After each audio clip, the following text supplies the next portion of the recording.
नमस्कार मित्रांनो. तर मित्रांनो, यावर्षी बरेच शेतकऱ्यांचे हरभरे जे आहेत हे उशिरा लागवड झालेले आहेत. त्याचं कारण म्हणजे जे पाऊस होता परतीचा तो खूप जास्त प्रमाणामध्ये असल्यामुळे यावर्षी लागवड जी आहे ही उशिरा प्रत्येकाची झालेली आहे. आणि ही हरभरा साधारण लागवड केलेला आहे 17 नोव्हेंबर रोजी. तर ही केलेलं आहे टोकन पद्धतीने. तर बघू शकता, टोकन पद्धतीने लागवड करताना जे आपण नेहमी सांगतो की एका ठिकाणी 2 बियाणं पडलं पाहिजे, या पद्धतीने तुम्हाला लागवड करायची आहे. 2 बियाण्यासाठी जे आपण नेहमी सांगतो की सिंगल बी बसणारे 2 बिलं त्या ठिकाणी तुम्हाला वापरावे लागतील. तर हे आहे आपल्या भावाचं शेत. तर या ठिकाणी सुद्धा 2 बियाण्याची जी सेटिंग आहे ती आपण या ठिकाणी करून दिली होती. आणि लागवड करताना 2 बिया काही ठिकाणी 3 पडू शकतात, परंतु 2 बियाची संख्या जी आहेत ही सर्वात जास्त तुम्हाला त्या ठिकाणी बघायला मिळते. तर बघू शकता मित्रांनो. आणि याच्यामध्ये कुठे खाडं म्हणजे रिकामी जागा जी आहेत ही क्वचित 100पैकी एखाद्या जागी असू शकते रिकामी जागा. बघू शकता हे 2 3 कुठे 2 3 2 ज्या ठिकाणी उघडं असेल बियाणं त्या ठिकाणी फक्त एखादा बिया दिसते.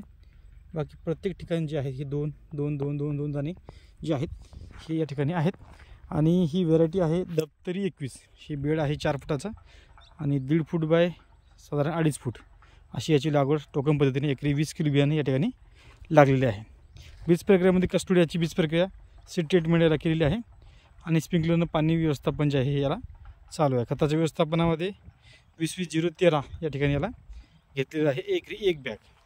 तर इथून पुढं नियोजन कसं करायचं, तर मित्रांनो आता हरभरा वर्षी लेट असल्यामुळे आपल्याला सर्वात महत्त्वाचं आहे ते म्हणजे पिकाची वाढ एकदम झपाट्याने फास्टमध्ये करणे आणि फुटंसुद्धा एकदम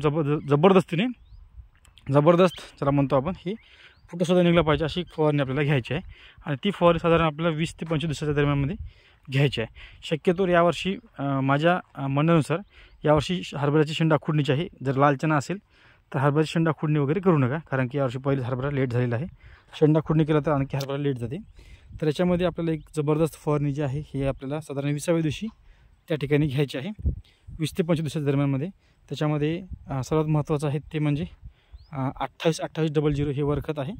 त्यासोबत इमामॅक्टिन घ्यायचं आहे आपल्याला. आणि एक बुरशीनाशक घ्यायचं आहे त्याच्यामध्ये, जे आपली मर रोग म्हणतो त्यासाठी आपल्याला रोको हे बुरशीनाशक साधारण 30 ते 35 ग्राम 20 लिटरसाठी घ्यायचं आहे. जबरदस्त फवारणी आहे, 100% रिझल्ट देणारी. पहिली फवारणी साधारण 20 ते 25 दिवसाच्या दरम्यानमध्ये घ्यायची आहे. फवारणी घेताना पहिल्यांदा जमिनीला ओलं करून घ्यायचं आहे, जेणेकरून रिझल्ट जे म्हणतो आपण चांगला त्या ठिकाणी तुम्हाला मिळेल. कारण की बरेच शेतकरी कोरड्यामध्येच फवारणी घेतात, पण त्याचा रिझल्ट पाहिजे तसं मिळत नाही. म्हणून पहिले रान ओलं करून घ्यायचं आहे. साधारण 1 ते 1.5 तासाची स्प्रिंकलरची पलटी ज्याला म्हणतो आपण, शिफ्ट जे आहे हे आपल्या त्या ठिकाणी द्यायची आहे. नंतर फवारणी जे आहे ते तुम्हाला त्या ठिकाणी घेता येईल. तर अशा पद्धतीने तुम्हाला फवारणीचं व्यवस्थापन पहिल्या फवारणीमध्ये घेऊ शकता. आणि हरभऱ्याच्या आजपासून आपले संपूर्ण व्हिडिओ येत राहतील.